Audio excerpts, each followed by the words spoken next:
Let's get right into it. Number 10. They're suddenly your biggest fan.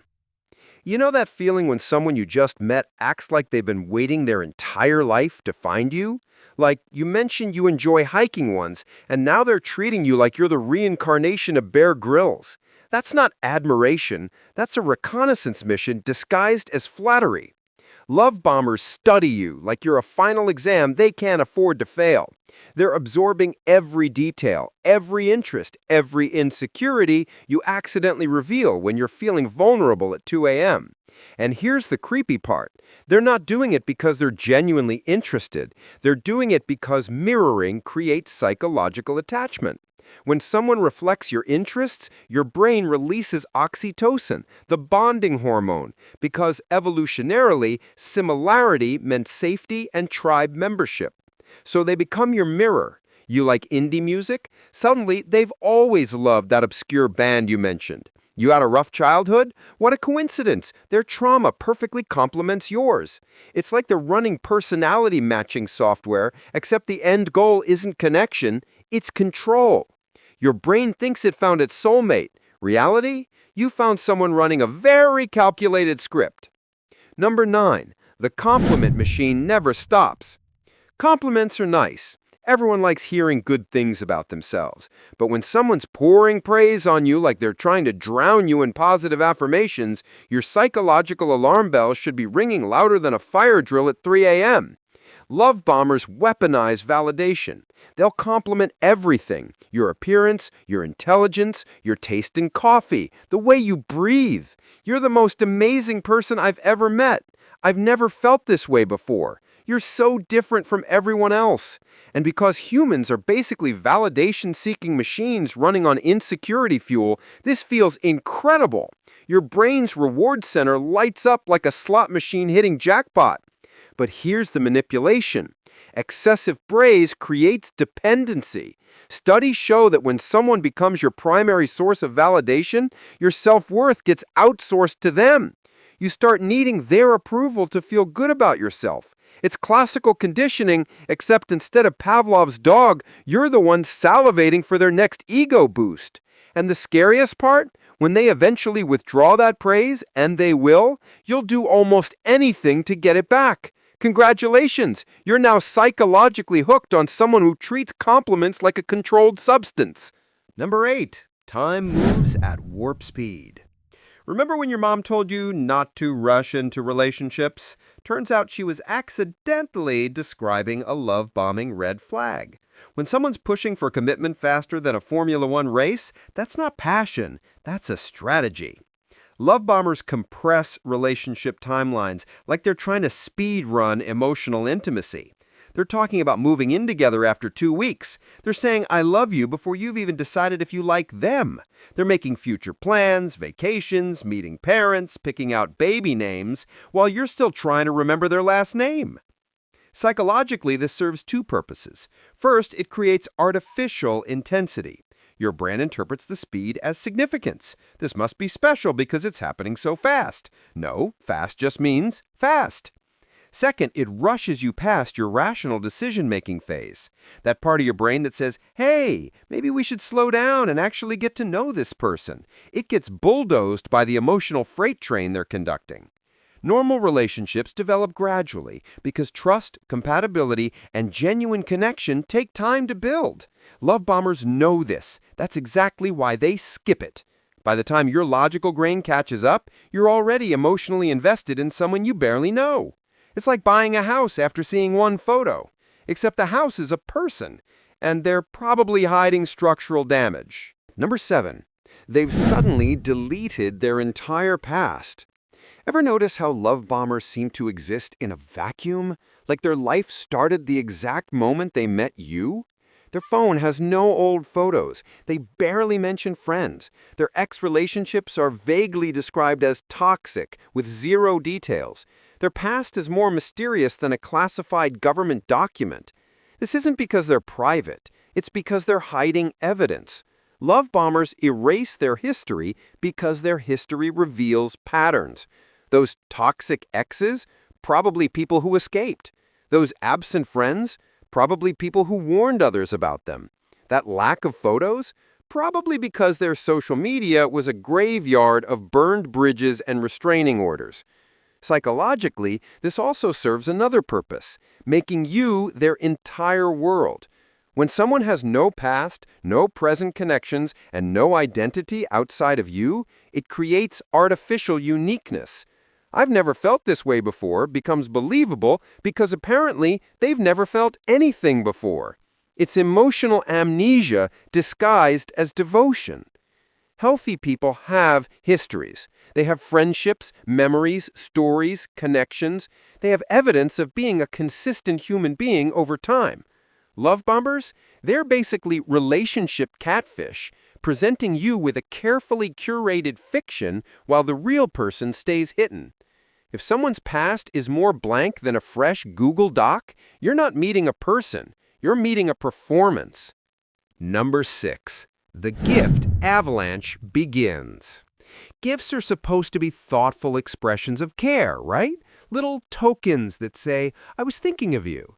But when someone's showering you with presents like they're trying to buy a small country's loyalty, that's not generosity. That's a psychological down payment.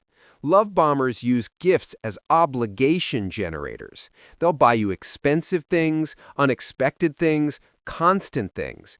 And here's the manipulation. Every gift creates an unconscious debt in your mind. Psychologists call it the reciprocity principle. When someone gives you something, your brain feels compelled to give something back. Not just a gift, your time, your attention, your forgiveness, your tolerance of red flags. And the gifts aren't random. They're strategic. They'll buy you something you mentioned once in passing, proving they listen.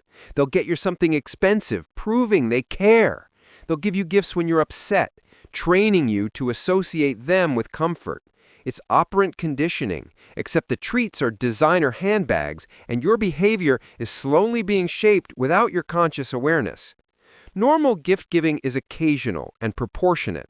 Love-bombing gift-giving is excessive and weaponized. And when you eventually try to leave, those gifts become ammunition. "After everything I've done for you?" Yeah, that's not gratitude. That's a receipt for your emotional debt being called in. Turns out there is such a thing as too many presents. Who knew manipulation came gift-wrapped? Number 5. Your phone has become a tracking device. Constant communication sounds romantic until you realize it's actually surveillance. When someone's texting you every hour, calling you multiple times a day, and wanting to know your location, schedule, and who you're with at all times, that's not love. That's a control grid disguised as affection. Love bombers use communication saturation as a monitoring system. The excessive contact serves multiple psychological functions. First, it monopolizes your attention. When you're constantly responding to their messages, you have less mental space for reflection, for friends, for noticing red flags. Second, it establishes a baseline. Once you're used to constant contact, any decrease feels like rejection, making you chase their attention. Third, it's information gathering. Every text is a check-in that reveals your whereabouts, your mood, your relationships. And here's the creepy part. If you don't respond quickly enough, the tone shifts. Suddenly there's anxiety, accusations, or passive-aggressive comments. "I was so worried about you." "I guess you're too busy for me now." This creates compliance training. Your brain learns that immediate responses equal peace, while delays equal conflict. Congratulations, you've been Pavloved into prioritizing their needs over your own boundaries. Healthy relationships have space, they have independence, they have trust that the other person exists happily without constant supervision. Love bombers, however, they treat silence like a crime and your autonomy like a threat. If your phone feels less like a communication device and more like an ankle monitor, you're not in a relationship, you're in a surveillance state with heart emojis. Number 4. They're isolating you without you noticing. Here's a fun psychological trick. You can make someone dependent on you by slowly removing everyone else. And love bombers are masters of this sleight of hand. They don't say, "Stop seeing your friends." That would be too obvious. Instead, they make spending time with others increasingly difficult, uncomfortable, or guilt-inducing. It starts subtly. Your best friend wants to hang out? Suddenly they have plans that conflict, or they seem hurt you choose someone else, or they create an emergency that needs your attention. Your family gathering is coming up. They're supportive in words, but somehow always have a crisis, a special date planned, or they're sulking just enough to make you feel guilty for going. Psychologically, this works through negative reinforcement. Your brain starts associating other relationships with conflict, guilt, or stress. Meanwhile, time with the love bomber is easy, drama-free, and validating, as long as you're exclusively focused on them. Over time, your social circle shrinks without a single direct demand. You isolated yourself, or so it feels. This serves their ultimate goal, making them your only source of support, validation, and reality. When you have no outside perspectives, their version of reality becomes your only reference point. Your friends would notice the red flags. Your family would question the rushing, so they have to go. Not forcibly, just gradually, quietly, strategically. If you look around and realize your support system has mysteriously evaporated while your new relationship flourished, that's not coincidence. That's calculated isolation wearing a smile. Number 3, they're writing your life story for you. Ever notice how love bombers have your entire future planned before you've even decided on dinner? They're not suggesting possibilities. They're narrating a predetermined script and casting you as the lead without asking if you even auditioned. This is called future faking, and it's psychological entrapment disguised as commitment. They'll paint elaborate pictures of your shared life, where you'll live, how many kids you'll have, what your wedding will look like, how you'll grow old together. And because humans are suckers for narrative and meaning, your brain latches onto this story. It releases dopamine, imagining this beautiful future. You become invested in a fantasy before the relationship has any foundation in reality. But here's the manipulation. When you're emotionally invested in a future with someone, you'll tolerate a problematic present. Their current bad behavior becomes something you endure because it'll be better when we're married, or once we move in together, things will change. Except they won't. Future faking isn't a plan, it's a distraction technique that keeps you compliant while they establish control. And notice, these futures are always incredibly specific, but somehow never actually happen. The timeline keeps shifting, the details keep changing, because it was never real. It was a psychological leash made of false promises and your own hope. If someone's planning your life together before they've even met your friends, they're not building a future. They're selling you a timeshare and a fantasy that doesn't exist. Number 2, the mask cracks and your gut screams. Here's the thing about love bombing. It's exhausting to maintain. Nobody can sustain that level of manufactured perfection indefinitely. So eventually, the mask slips, and when it does, your intuition starts screaming like a smoke detector at 3 a.m. These moments are brief, a flash of anger that seems disproportionate, a comment that's surprisingly cruel, a reaction that reveals contempt instead of adoration. Maybe they snap at a waiter. Maybe they make a degrading joke about you as a joke. Maybe their eyes go cold when you establish a boundary. Your rational brain tries to explain it away. Everyone has bad days. I'm being too sensitive. They were just stressed. But your gut? Your gut knows. Because your intuition isn't fooled by the performance. It's processing micro-expressions, vocal tone changes, behavioral inconsistencies, all the data your conscious mind is ignoring because it wants the fantasy to be real. Research shows that your unconscious mind detects threats before your conscious mind acknowledges them. That uncomfortable feeling you keep dismissing? That's your ancient survival system trying to protect you from a predator wearing a human mask. Love bombers rely on you overriding your instinct. They rely on you rationalizing, making excuses, giving them the benefit of the doubt. Because the moment you trust your gut, the entire illusion collapses, and they can't have that. So they'll love bomb harder, apologize intensely, blame stress or trauma, and pull you back into the fantasy. but your intuition doesn't forget. It's keeping score. And that uncomfortable feeling isn't anxiety. It's your internal alarm system trying to save you from someone whose true self only appears in unguarded moments. Number 1, you're being conditioned to erase yourself. And here's the ultimate creepy psychological fact. The entire purpose of love bombing is to make you forget who you were before they showed up. It's not about loving you. It's about rebuilding you into someone who exists only in relation to them. Think about it. The excessive praise teaches you to seek their approval. The rapid commitment makes their presence feel essential. The isolation removes alternative perspectives. The future faking creates emotional investment. The constant contact monitors your independence.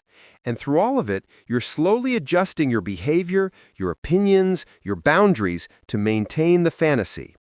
You stop doing things that upset them. You change your appearance to match their preferences. You adopt their views to avoid conflict. You silence your needs because their needs seem so much more urgent. You excuse their bad behavior because the good moments, which are becoming rarer, feel so good you'd do anything to get them back. This is psychological conditioning on a terrifying scale. And the worst part? You don't notice it happening. Because love bombing doesn't feel like manipulation when you're inside it. It feels like the most intense, passionate, meant-to-be connection of your life. Your brain is marinating in attachment hormones, your reward system is hijacked, and your reality testing is compromised. By the time the love bombing phase ends, and it always ends, you're a different person. Not better, not more loved, just smaller, more compliant, more dependent, more willing to accept treatment you would have rejected before they rewired your normal meter. The creepiest fact? Love bombing isn't about the beginning of a relationship. It's about the ending of you. That's all for today. I'll be making more videos like this, so subscribe if you don't want to miss them.